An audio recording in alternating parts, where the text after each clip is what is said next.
All right, so we have an awesome breakfast club this morning. We can You can just see that we could just see that by just the registrations. It was a lot of um, excitement around this, and do so. We have a great guest speaker. We have a great moderator as well. So I'm excited to introduce the moderator. We have John Katz. John Katz is the owner and founder of Blendy. Also, he's a financial advisor for Raymond James, the company I work for. He's a rising young professional. He has been a huge part of the DLE since we went virtual. So I want to hand the mic over to John and start us off this morning. John? Yes, thank you, Marcus. We are very virtual now. So if you haven't done already, just type in your first and last name and your company, and where you are, just as a reminder. Thank you, Marcus. So we have an amazing guest, Dayna Altman. She's here to talk about storytelling. And if I can real quick give a nice introduction. So Dayna is a bold and authentic mental health entrepreneur, author, and public health professional based in Boston, right where I am. A dual graduate of Northeastern University with MPH and BS in Human Services.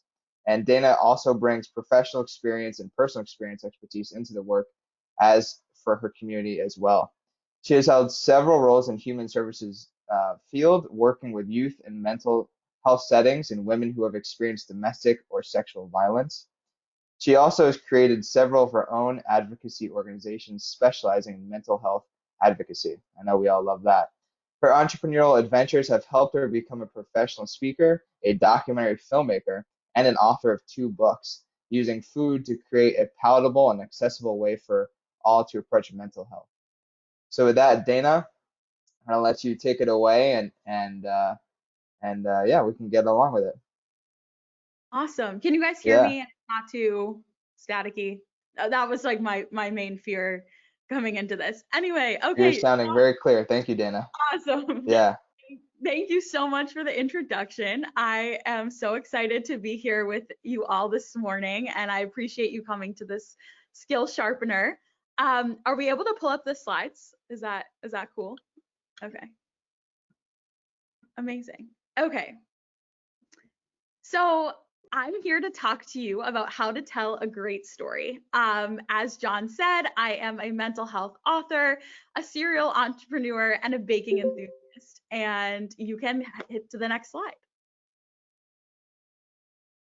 Okay, so why storytelling? Before we get into our main topic today, I'm going to talk to you a little bit more about me. So, as you heard, I am a young professional based in Boston. By day, I work as a public health coordinator at a local nonprofit organization in my community that helps inspire youth to be strong, smart, and bold. And while I absolutely love my job, what really fills me up and brings me the most excitement and passion is the work I do outside of the 9 to 5 hours, and that is as a mental health entrepreneur and author. So I have written 2 books. You'll see both on the slide. So the first one on the left is called Bake It Till You Make It, Breaking Bread, Building Resilience. And this is a book totally based in storytelling. It has over 40 stories of people who've overcome their own mental health challenges, who've supported someone with a mental health challenge, who's gone through physical illness, trauma, a great collection of stories. And everyone who gave a story also contributed a recipe. So I did this because I felt as though baking and food was a great way to bring people into the mental health conversation. While I feel as though we've done a lot of work in reducing stigma around mental illness, there definitely is still some stigma that exists. So by bringing in storytelling and bringing in food, it felt like a palatable way to talk about mental health. So that's the first book. The second book on the right is Mix Melt Mend, Owning My Story and Finding My Freedom. And that came out in August and is my mental health journey and my story.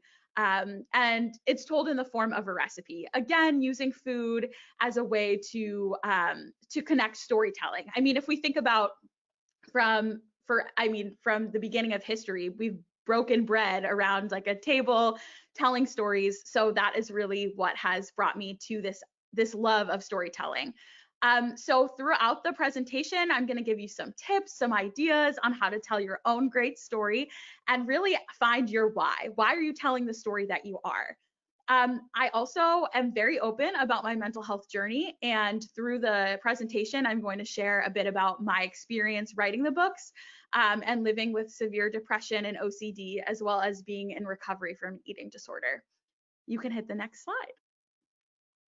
Okay, so the first question you want to ask when you are telling your story is why you?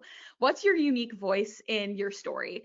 And this can be a personal story, this can be a story about a customer experience, about a product. You want to think about why are you telling the story and what do you bring to it? So on the right, that's a picture of me when I'm like 5 or 6, and this is what I bring to my own story.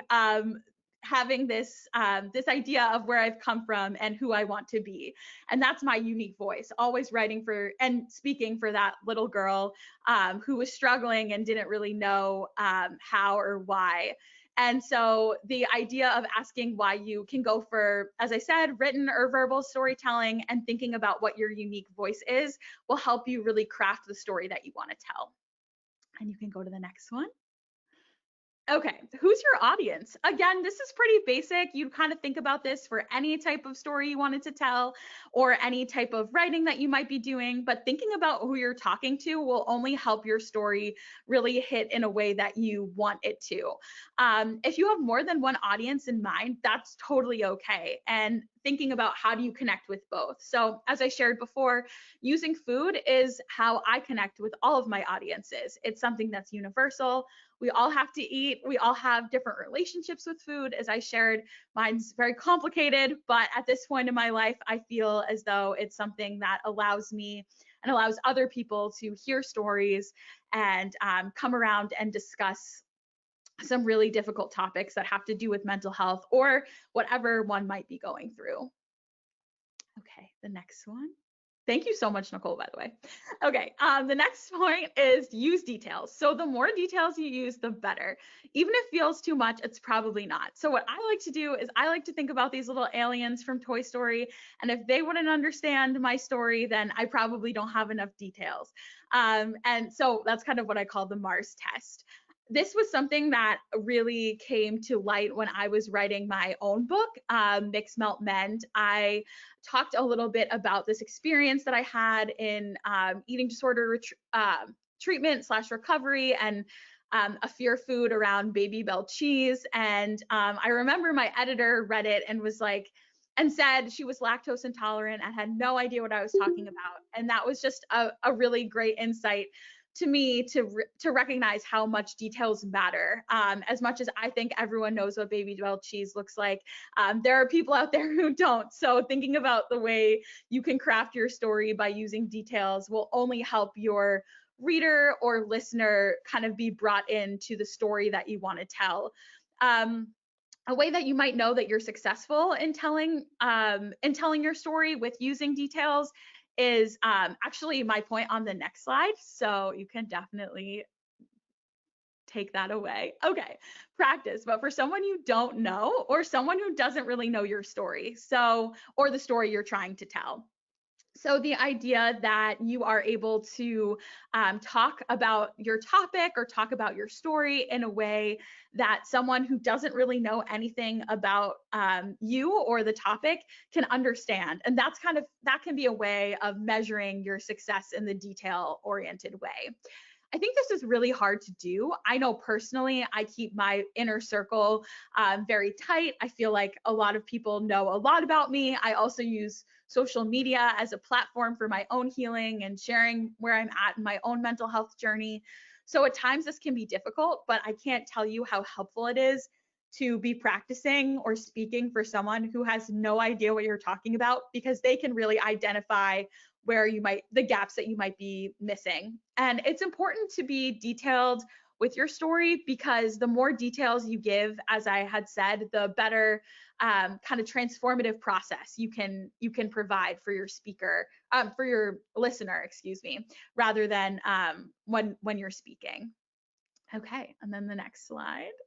is believe in your story. Passion is absolutely contagious. So even if you get nervous when you're telling your story, or you might forget something that that you wanted to say, just believe in what you're telling. I think those are the best stories, and those are the best ways to get your point across, is to build morale, to get excited about what you're sharing. This is something that's come relatively easy for me because the stories that I tell are my own experiences living with mental illness. And it's something that I'm very passionate about, destigmatizing mental illness, but also helping others find their authentic voices in recovery. But this can go, again, for any type of story that you want to tell. If you believe in what you're saying, then you will bring your audience with you 100%. And then I'm going to go into the next slide, which is the professional application. So if you're sitting here and thinking, I'm not planning on writing my memoir anytime soon, that's totally fine. This is absolutely applicable to you in a lot of ways. And I've just outlined 3 here. The first is telling a story during a job interview. So this is a kind of a pro tip I've heard before from different career coaches that I've had over the years through my experience at Northeastern, that when you're answering a question in a job interview, or I guess in a question in any way, to tell a story, not just answer the question like, these are my strengths, but tell stories that illustrate the strengths that you have. So thinking about the details, practicing for someone you don't know, and thinking about your own unique voice can really help you craft a great answer in a job interview. Telling a story about a product or a customer experience are 2 ways that this is very applicable as well.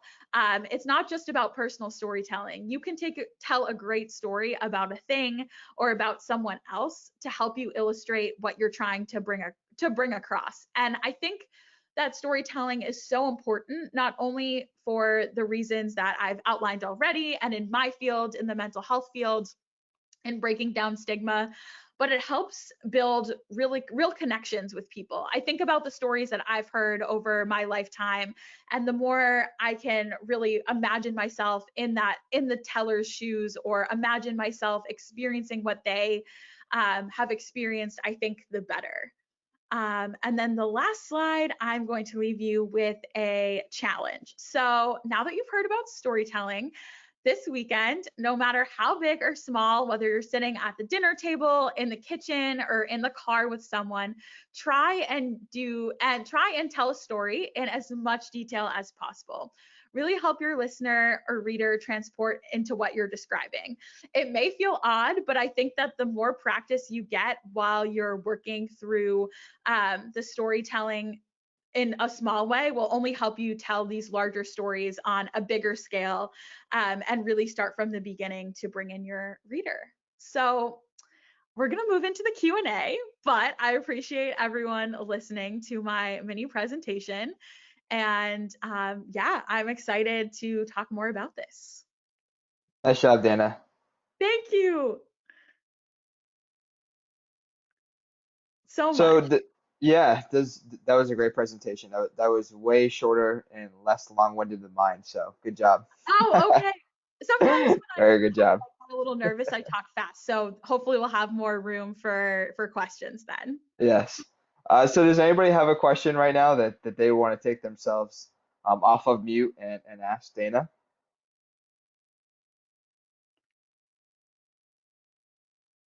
And if not, that's okay.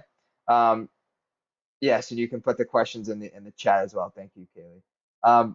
One question I had for you, Dayna, to start off was what inspired you to begin telling your story? What was Yeah. that moment? Yes, absolutely. That's a great question. So, my first experience in mental health treatment was in a program for those who struggle with eating disorders. And on the weekend, we always went to this thing called Hope and Inspiration, where someone would tell their story about their own recovery. And I can remember so vividly, like the first Hope and Inspiration that I went to, and just feeling like this is going to be me. Like I'm going to recover and I'm going to tell my story.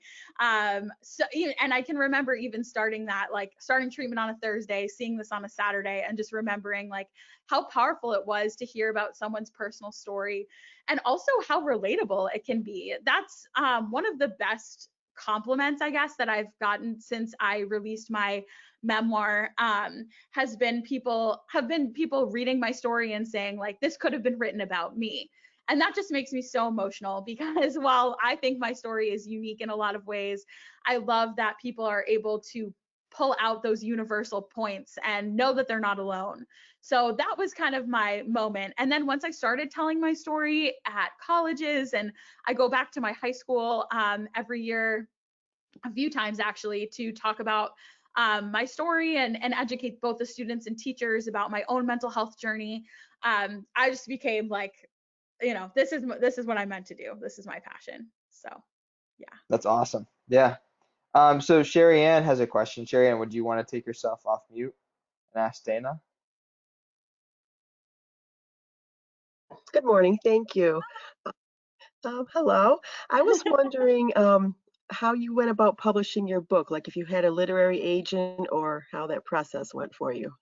Yeah, that's such a great question. So for my first book, I was convinced that I wanted to work with like a publisher who was like really well established. And the more I heard no, the more frustrated I got. Because I think I believed in my book and in my unique idea so much, and knowing that some publishers would say like, oh, this is a cool idea, but we're not willing to take the risk. Then I was exploring hybrid publishing, which is where a company does everything for you, but you have to pay for the printing. And they were asking me to lay out like $14,000, and like I don't have that kind of money. And I was also in school at the time. I was like, this is definitely never going to happen.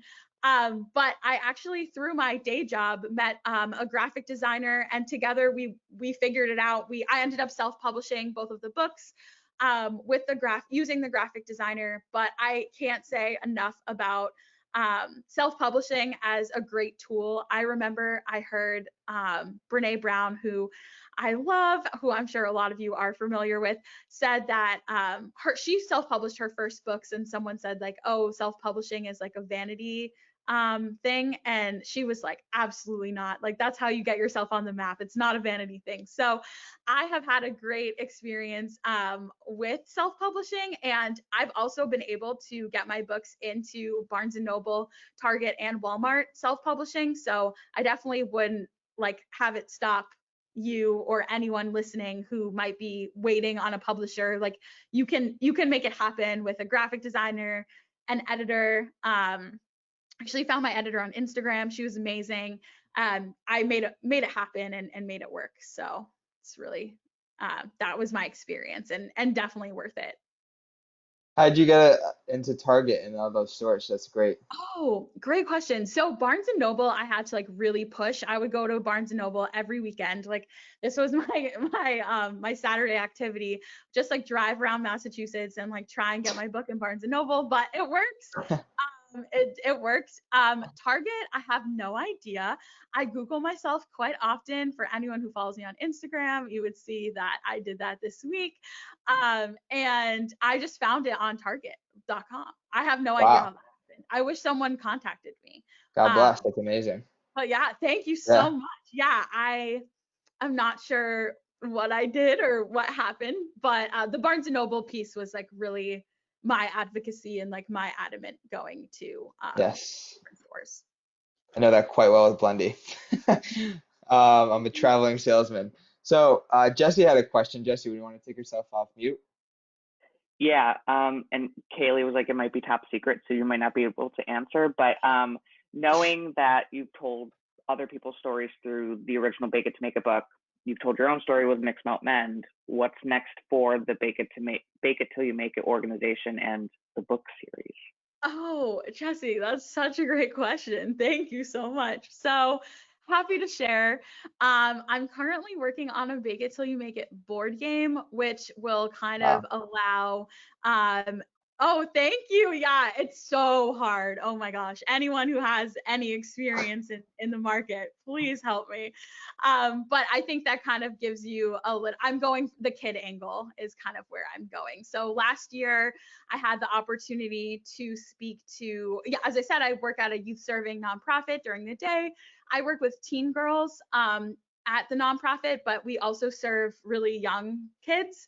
And I remember so vividly going to speak and share a little bit of my abbreviated story with them, and meeting this girl who was like maybe 7 or 8, who was struggling so much with her mental health, didn't have the words for it. And so many of the staff members were like, isn't she too young? Like, isn't she too young to feel this way? And that just really like opened my eyes to the idea that like mental health is for everyone. Like, there's no age limit. Like, you can be 8 or 80. Like, this is it. So I've been interested in the youth market, especially spending so much of my professional experience working with youth. But the board game is like my current, like, how I fall asleep at night. So that's a great question, Jesse. But yes, the book series I think is going to be oriented to kids as well in the future. That's the plan.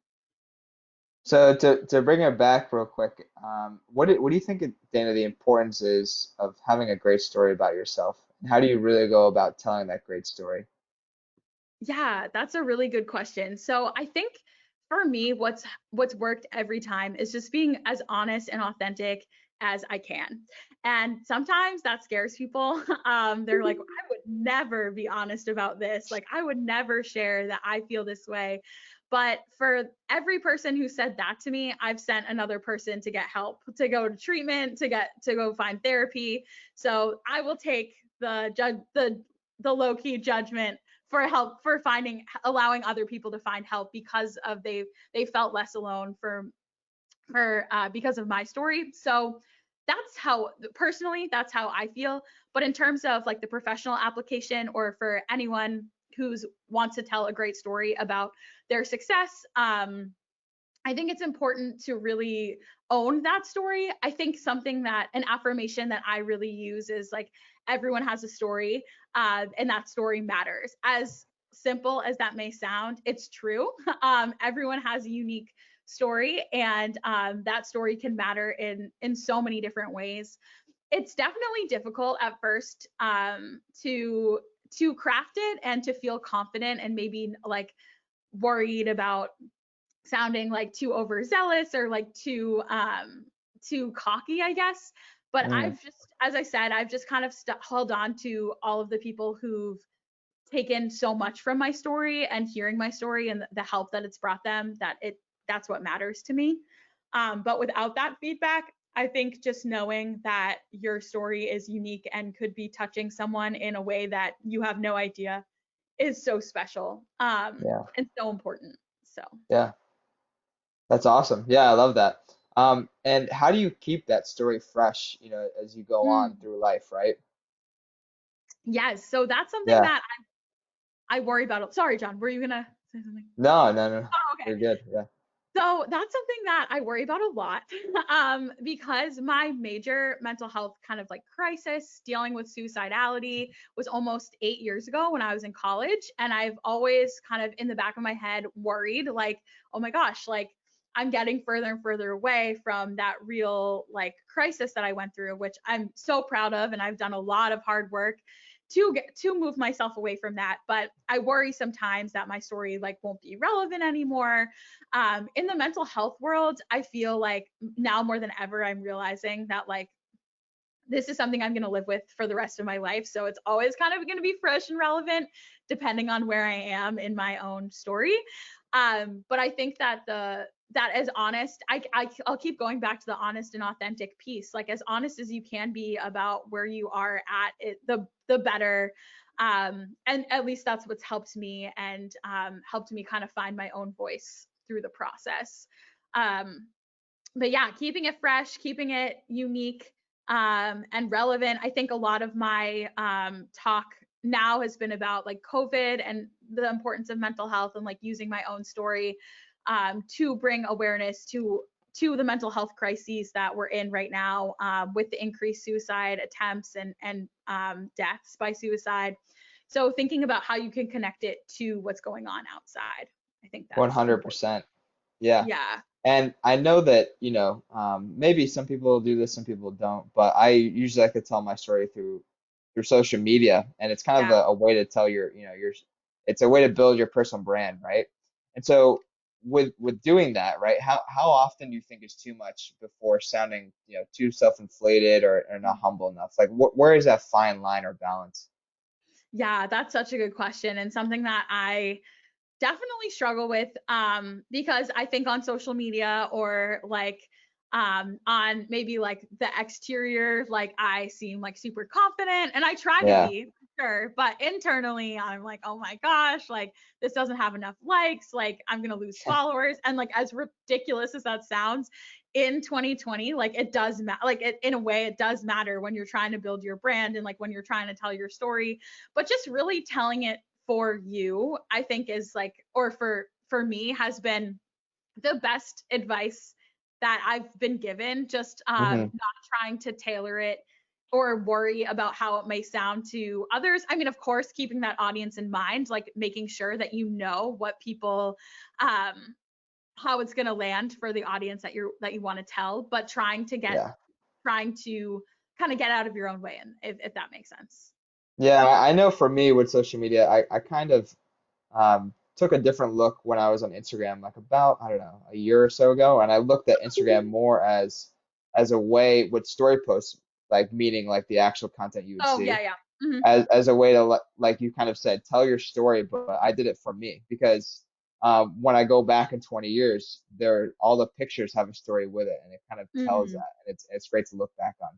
And it's kind of like what you're saying. You're doing it for yourself, and when you do it for yourself, you really don't care, I guess, that much what other people think Yeah. at the end of the day. So maybe that's some advice I would give. Um, but how would you incorporate, apart from the social media and your personal stuff, how would you incorporate storytelling into the workplace job, hunt or search, or just the everyday life of being in a job? Yeah, definitely. So I guess in terms of working in like a professional setting, thinking about if you're trying to sell something or whether it's like a product or like for example working with youth, like trying to sell maybe a program, talking about using a story instead of just listing facts has been so helpful. Bringing people into what you're talking about has allowed, or at least for me, has allowed so much more interest, and more gauge, I guess, with the audience. In terms of the job search, and that's something that is like very relevant to me right now. And I've been thinking a lot about what I can bring to a job and what my story and expertise can bring. And I recently heard a statistic that like women look at a job description, and if they have like 50% or like around 50% or more, they'll, no, that's not true. Men do that. 50% or more, they will apply. Women, it's like 80% or more. So I guess I'm trying to think about as a woman, like how do I recognize my own worth? And that's like something that I'm talking about because I feel like my story helps me bring myself there to recognize that I can bring a lot to the table. But in terms of like answering job interview questions, always going back to the story, always thinking about the details, using examples. I mean, I think that's why we always use examples in like essays that we wrote as kids in high school. Like it illustrates a point in a way that facts probably won't or don't. So whether you're selling a product or a program or an experience, using a story is so powerful. I think in addition to the detail element, which I know I've talked a lot about, I think the unique voice piece is really important. Like, why are you telling the story that you are? Is it your personal story? Is it something you've experienced? I think that's a really important element as well. Yeah, 100%. And Jesse just made an awesome comment about how his company has really taken it to task with the mental health aspect of working. So that's awesome. I'm That is glad to really see that. Datadog did not really do that, that's for sure. Sales is a different world. cool. Um, so I have another question for you. Yeah. With your own personal story, what makes certain stories for you more memorable than others? And what do you think made that? What do you think made them more memorable or stick out?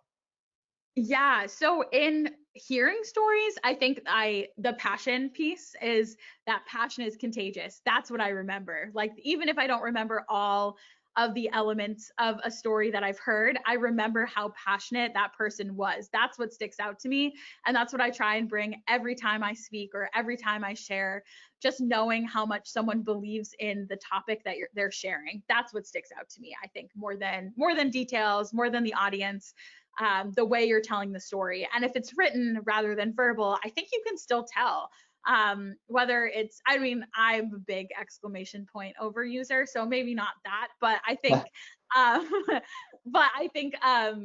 you can, I think there's a way to kind of unpack and recognize when someone is really passionate about what they're speaking and what they're sharing, in a way that probably others you might not see from other people's stories.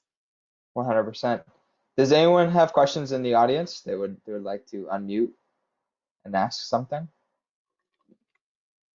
If not, we can keep going, but I figured I'd ask. Dayna, I don't have any questions, but I just wanted to let you know I think it's amazing the work that you're doing. As somebody that's also working in the mental health field and substance abuse field, it's really important to tell your story. And I just had an interaction with one of my interns that I have right now. It's not too often I get to run groups anymore, but I use a lot of personal experience from my family members and their struggle with addiction and how it's affected me. So, you know, whenever I have new interns or new counselors, they're always like, you know, as you know, a lot of times they tell you to stay away from your personal story, especially within this field, you know, to focus more on patients and clients. And so it's very refreshing to hear somebody that kind of takes more of my stance with the idea of storytelling and giving your own personal experiences and how you've been able to overcome things.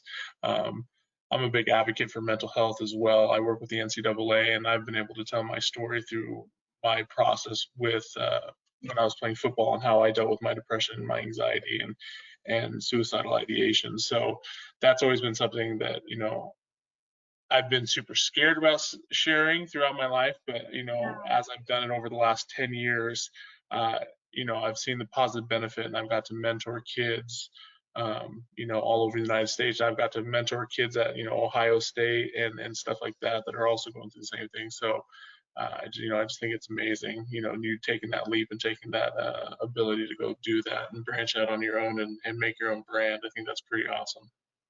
Thank you so much. And thank you for sharing. I really appreciate that. And I totally agree. There is definitely like this, especially when you work in the mental health field, like this worry about like sharing your own personal story, which I definitely understand. But I also feel that it can be so life-changing in so many ways. And I'm glad Andrea is nodding, because she's like my mental health like hero. So I'm glad that you're nodding there too. Yeah. I just wanted to say something too when you said, you know, you're 8 years past that crisis moment in your life. I mean, I have openly shared, you know, at very intentional times. And just for those of you who don't know me, I'm a psychologist, and I'm not doing this currently, but I ran a therapeutic boarding school for teenagers who were struggling with addiction and really serious mental health issues. And as a teenager, I had an extremely rocky period of my life. And so I am many more than 8 years past that time. And I find that, you know, like human struggle is universal. So I think that definitely relating it to what's going on in the world right now is helpful. But I think that your story, no matter how many years out you are from the acuteness of it, will always resonate with a certain population who needs to hear it. Yeah, thank you. Yeah. Nice. I want to add. Is it okay, John? Yeah, of course. Yeah, go for it. Dayna, I thank you so much. And I wanted to just make a comment in relation to the specific type of trouble eating disorder. I think at least for people of my generation, it's kind of a mystery. And I really didn't understand that until my daughter dealt with that. You know, this is not like, oh, just go, what's your problem? Eat some food. I bet if you didn't have enough, you would value it. Like all those things that we have, if we were not educated in this as so I think it's especially important that you were talking about this kind of struggle. So I wanted to thank you for that, because you're connecting not just with people who are suffering with this, but also those who live with them and support them. So it's a huge service for all of us. And I just want to apologize. I need to leave at 7:45. But thank you so much. Thank you for saying that. That means a lot. Yeah, thank you. Dayna, I want to say a couple of things. One is that I recently got out of treatment for an eating disorder, so I resonate. It's been a lifelong struggle for me, so it resonates very strongly for me. And Julia, I also want to say that I understand where you are. And the thing about eating disorders that I don't think anybody understands is how many deaths occur from eating disorders. Way more people die of eating disorders every month than die from breast cancer. It is one of the leading causes of death among in mental health. So I just it's a very serious disease, and people has very little awareness. You also are really struggling with insurance companies who don't get it and really think, almost, Julia, that you should just eat. And I have paid many thousands of dollars out of pocket because my insurance wouldn't cover what was needed. So the more we talk about it, the more it comes out of the closet, the more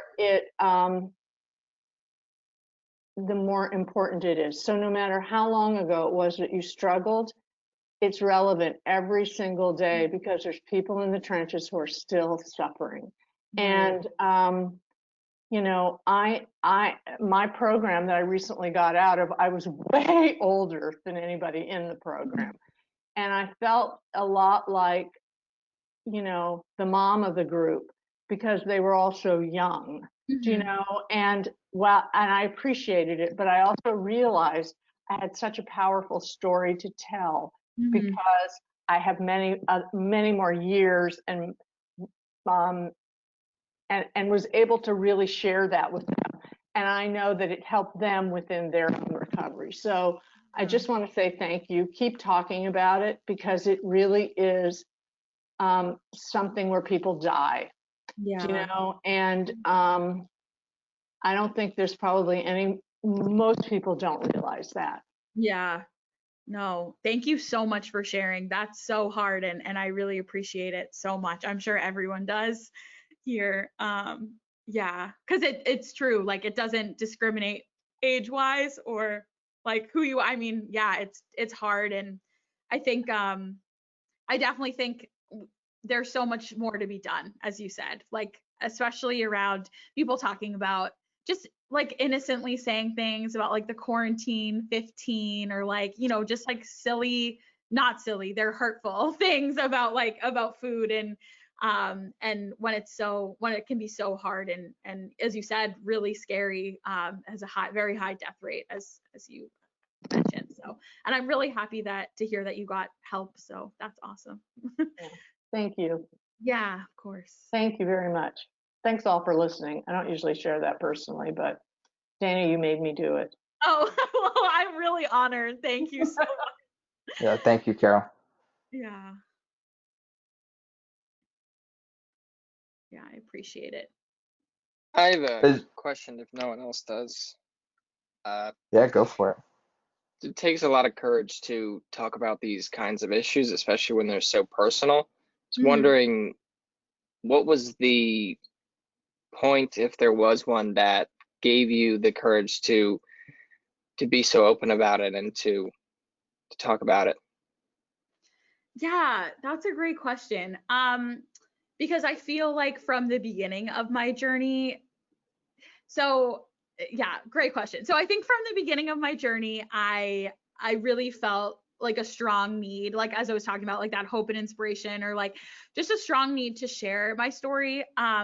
And at the same time, there are definitely parts of it that I've become way more comfortable talking about than other parts. So I think that in some ways it came very naturally. I really wanted to share because almost of what we're seeing here, like other people sharing and the community that it brings, and just wanting to be that like beacon of light for people, especially as someone who grew up in like a time where I don't know, the norm is just like this really like thin body, and like no one was really talking about like the body positive movement at the time, or I didn't see people talking about like depression openly. So I think I really wanted to be that person and that beacon.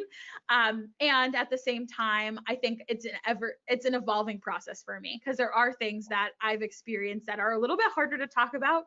And I was even having a conversation with my dad about something that like I'm struggling with now, and him kind of saying like, oh, like, you know, potential employers will see this, like, why are you posting? And I know his intentions are good, and I hear that, but at the same time, like, this is who I am, and like this is my story, and this is how I recover. And so getting back to your point, I guess from the beginning there was never really a moment, but I think as I evolve, and as each part of my story becomes more ingrained in me, I feel a little bit more comfortable sharing those harder pieces, but not necessarily a moment. I wish there was. I think that would be really cool if there was, but not for me anyway. But that's a great question. Cool. Thank you. Does anyone else have any thoughts or questions? I have something. You just sparked something I thought about, Dayna. First of all, thank you for the presentation and sharing everything. This is wonderful. You mentioned talking with your dad about this briefly. How are your parents? You know, you obviously put yourself out there a lot. How, and I know this is super personal, you know, do your parents go through similar things? Can you, you know, as you contemplate these things, are you like, oh, I get this from my parents, or maybe one more than the other? Do I, you know, what's that like for you a little bit? Because I know, you know, Yeah. The more you ponder these things, the more you can say, oh, geez, I get this from, you start to see where things come from, maybe. Right. Yeah, no, that's a great question. So that's actually kind of and I'm happy to share, because I think that this is a new part of my story that I feel very comfortable after releasing my memoir and talking about it. I definitely feel more comfortable sharing. So this maybe is my moment, as Eric was just asking about. So my mom struggles with a very serious eating disorder. She has my entire life, and has most of her life, I would say. So I definitely think that it's complicated, because that is certainly where I've struggled with my own relationship with food, just kind of growing up in a house where like everyone was always on a diet, like no matter what. But it's become very interesting, as she's still very much in her eating disordered life, and I've certainly taken a lot of steps toward recovery, and what does that mean? And like there's so much there. I think at the end of the day, they're both like very supportive of me like putting myself out there, but it definitely, when it comes to more of like the family secrets, it's like a little bit harder for them. But I think since I spoke so openly about that, and because it is such a huge piece of my experience in the memoir that I just published, it's becoming easier and easier to talk about that this is really from a kind of like a familial thing from my mom. And I have other people in my family who've struggled with food issues and depression. And the way my anxiety manifests in kind of this OCD way is definitely as a result of some of the instances from my childhood. So that's a great question, and it's definitely uncomfortable. Like, I'm not a parent, but I'm sure those of you who are might feel like that would be really hard if your kid was kind of like opening up in this way. I mean, I'm sure you'd probably be proud of them, but it's definitely difficult for them, I think, in a lot of ways. So yeah, that's a really good question, and something I'm still kind of processing. So Dayna, I have a question then for you. Yes. So this is obvious, you know, we're getting pretty deep here, and some great stuff is coming out, quite honestly. But it begs a question: is that if I want to share this now, right? You know, I've had this hardship. How do I go about it, doing it so that I'm not really exposing myself to like the first time the whole way? How do I go about slowly getting into this storytelling of, you know, I'm struggling with this, or I've struggled with this, and this is how I've overcome it, you know? Because I feel like a lot of people feel like it's too much or it's too personal to them. So is there a small way that they can little by little, do that? Yeah, so I think that's something that establishing your boundaries is something that is so important because, like, as I think cliche as it sounds, like this is a really sharing your story can be exhausting, and you do need to exercise some like self-care in a lot of ways Yeah. if you want to share.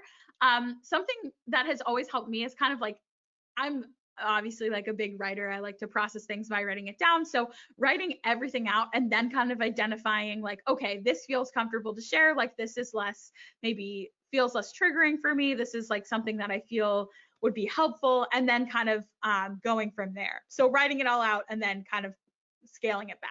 I don't think there's a right or wrong way to do this, but I think that is how I would approach it. I also think like I'm a big proponent of therapy and help and talking. I think that has been a big part of my understanding of like what was felt ready to share and what didn't was through my own process and hearing myself talk in therapy and in my support. So I think that's huge too. And I can definitely link some resources if people are interested in like finding help if they don't see someone already. I have some great resources for that too. So that's definitely been a part of me as well. Oh yes, Andrea. Cheryl, I have a quick question. Oh. Well, can I just add on though? I had a thought because I think it is important if someone has not had the experience of sharing a particularly vulnerable story. I think again, being clear on your boundaries and maybe just start with one trusted person. Like start with your most trusted circle. Maybe it's one person, maybe it's two people, and see how that feels. But also, I think what you just said about going through your own process. In my work with people, I see a definite transformation of their storytelling over time, depending on where they are in their relationship to the story, right? And as you sort of work through whatever issues there might be in that story, you get.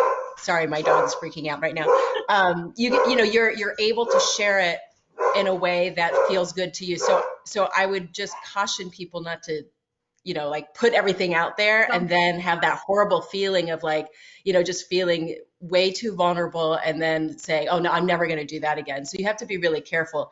If there's stuff from your past that you haven't really processed through, I'd say save it. Like don't share that part yet until you yourself feel comfortable with it.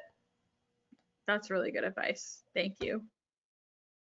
I'm going to interject here really quickly. This is Cheryl Owen. I do have a question about like when you do tell your story to the audience that you don't know, like what is the sign that you use to say, hey, I need to go back to the drawing board. This didn't work as intended. And then you just revamp your story from there. So what is that telling sign that you use in order to go back to the drawing board? Yeah, that's a great question. I think for me, I pick up like very highly on like facial expressions and kind of like engagement. And I feel so I used to tell my story. I still do in some ways, but with the virtual world, it's a little bit harder, like by using a cooking demonstration. And that's really kept people engaged. But if I see people's like eyes kind of glazing over, or people aren't really, I can tell people aren't really interested or engaged or really hearing what I'm trying to say. Those are kind of my tell signs, I guess. But also I think revamp, sometimes I want to go and revamp if I personally feel like things didn't land correctly. And I guess my internal clock or like measure of that is kind of similar to what Andrea was saying, like, oh, that felt really vulnerable. Like, I don't know if I was ready to say that maybe out loud. And then thinking about a way I could approach it in a way that feels more comfortable in the future. So hopefully that helps. Yeah. Kind of my process there. Yes, thank you. Yeah, of course. Any other questions or comments? This has been really good. I think it's interesting. We've kind of taken a turn, but it's a good turn. It's something that needs to be talked about more often, quite honestly. We're lucky that I feel like most of us live on the East Coast or the West Coast, where it's a little more progressive. Whereas, I feel like there are probably a lot of people struggling and that's the generalization. I could be wrong. but in these Midwestern states. But when I think of all the mental health that I was taught at Springfield or even in this early 20s life, it's been great, honestly, to have more people share their story with it. So to know that you're not alone. And I thank you, Dayna, and all of those who have spoken up about this. Sharing your story, it's very tough. I think my biggest fear is like posting on Instagram something super vulnerable, as Andrea's point, and getting like 0 likes or something like that, even though you shouldn't think about it like that. But that would be like my biggest fear. So yeah, but thank you. And I don't know if anybody has any other questions, but I have one more if you want. It's kind of out there after we just talked about that. But now that we're in a remote world, are there things that we need to pay attention to or do differently to help our stories come across better, over Zoom or over these, communications we're doing now? Yeah. Yeah. Something that's really helped me, as I was talking about the cooking demonstration. So not just being not just being a talking head, I think has been really helpful for me. I think there's Zoom fatigue is real, and looking at a screen all day can be really hard in meetings. So bringing something a little bit more active to the table if you can, that's been my way of addressing the virtual aspect. And kind of, as I said, my signs of seeing if I need to revamp are usually like visual or things that I can pick up on. But on Zoom, that's so much harder if someone has their camera off or, I can't tell as well. So I think just what's been helpful for me is just really like being kind of loud and proud, I guess, and just like believing in what I have to say, being passionate, and just kind of hoping for the best. I don't think that's great advice, but that has been what's helped me. I'm wondering if anyone else has any suggestions on what's helped them. So I guess just to summarize, the active component for me, like the cooking demonstration or talking a little bit more, and as well as just believing in what I have to say, like using that passion. But I'm curious if, because we're all living the virtual life, if anyone else has any ideas or suggestions. It's a great segue to promoting next week. Andrea is here, and we have a topic that we're exploring on our workshop, our ownership workshop on the 28th, and it is really looking at the impact of going remote on inner bias. And if you haven't registered, please do. We have we're having, I think, a cap on 40. There's 40 virtual seats. It's a tremendous topic, but we want to explore this new uncertainty, this new norm that keeps changing every day. But remote is impacting so many aspects of our life, whether it's the storytelling, Dayna, that you're talking about, and what Andrea is going to talk about next week in terms of our inner biases being affected by a screen in a way that we maybe haven't even been conscious of. So I encourage you to sign up for that. And I also want to say there's been so much chat about this group opening up and being so vulnerable more than ever with today's program. We have started 2021 planning for our programs. The way that we look at the DLE, I kind of think of the DLE as a magnet. It's a magnet that unites amazing people. Look at this group. It's a magnet that helps all of us raise critical skills. Storytelling is one critical skill. Understanding our inner bias is another. And it's a magnet to help you make impact, whether it's in your community, whether it's your organization and your career. And being innovative in programming is something we really are committed to. So we have seen that there's a great need. This is almost like a group therapy session. And, this is a need. Wellness is a need that we see increasing, helping us shed our stresses. Tell us what we can do. Programming like this. We saw there's interest in book clubs. What is it that you will be benefiting from that we can invest time and resources in, but to create the impact, to help you sharpen your skills and to help you broaden your network? Please let us know. You'll get a poll right away after we log off. And we are right now in the formative stages of 2021 planning. Our advisory board met last night. We've been talking about this. We want to make our programming really unique. And I think we got a lot of insights from you today. So thank you, everyone. Dayna put a lot of thought into this session. Thank you, Dayna. It was great. John, thank you for moderating. Yeah, and we'll make her slides available. Nicole, well, thank you, Nicole, for all the behind the scenes operations. Nicole, if you complete the poll, you'll get the slides. So please complete the poll. Marcus, thank you. Kaylee logged off. Kaylee does a great job of always seeding the chat. It does take a team to produce our programming, to keep them real and genuine and meaningful, and just really deeply, appreciative of all these volunteers. So thanks, everybody. Keep us relevant, and keep us relevant and fresh with your ideas. And yes, I put in the chat about a size X kid. I haven't talked about that, I don't know, in decades. So I'm sitting here realizing so many new things about me that have been significantly suppressed in not being able to talk my story about that. So thank you. Marcus, you want to close this Thank out? you. Jonathan, we already got you. We're going to talk about you as a guest speaker, so I'm interested in that too. And Eric, you were great. My God, Sherry Ann and Eric, newcomers today. I mean, first time voices. Allison Grimes up in are you in Syracuse or Ithaca, Allison? Unmute. I'm in Syracuse. Yeah. She's my year at DLE. In the retreat. Yeah. Good to see you. Yeah. Great. Yeah. Chris, thanks to see you. It's been, you guys. Yeah, thank you. Yeah, it's been a great program. Mm-hmm. Marcus, you want to close us out officially, and then we'll hang in. All right, cool.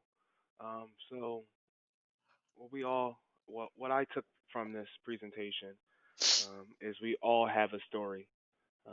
Just from being a part of the DLE, if you look at just people's faces like Dayna, Kate, Andrea, Jesse, they're beautiful people, always smiling. But if you don't really know someone's story unless you get to know them, and also sharing your story, it could be therapeutic.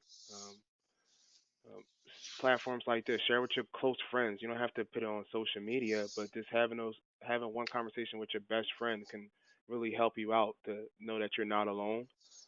And right now, just to bring up COVID, I mean, COVID has brought a lot of uncertainty. People are stuck in their houses. Um, if you need someone to talk to, you can reach out to me. You can reach out to Linda. I know she has an open door. DLE community, we love to listen. I mean, and we can point you in the right direction. We have Andrea. She's unbelievable. She's a great resource. And I just want to thank everyone for joining us. If you haven't completed the feedback, our quick poll, your feedback is valued. We literally take your feedback and create future content. Your feedback has created Dayna being here this morning talking about mental health and how you tell your story. So please give us your feedback. I did mention Andrea. We do have our workshop coming up.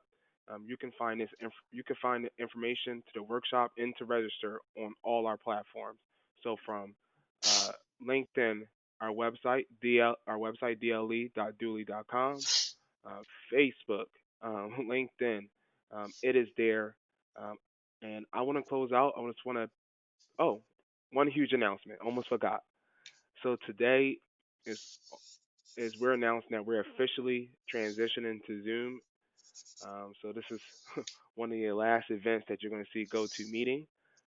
We got your feedback, and we realized that Zoom was a better platform for what we provided, and people are more comfortable because that's the more widely used platform. So we're also going to make that transition.